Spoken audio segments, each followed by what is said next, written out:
ayun guys, so pauwi na ako sa amin kasi lumabas ako. Halata naman lumabas ako. Lumabas ako sa bahay kasi nga need ko mag-isip.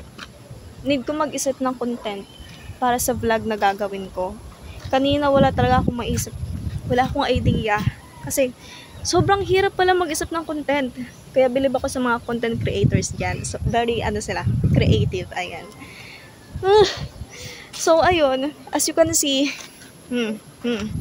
papalibutan tayo ng color green.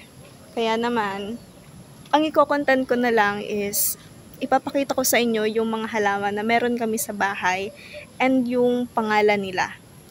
Para aware din kayo kung ano yung pangalan ng mga halaman na nakikita natin sa mga bahay-bahay.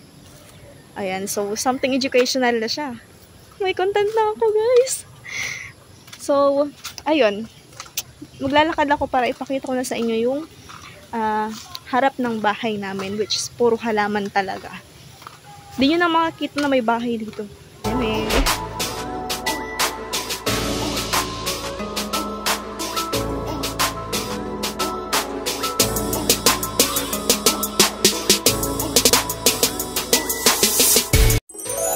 So, itong halaman na ito, ang tawag naman dito is wild coffee.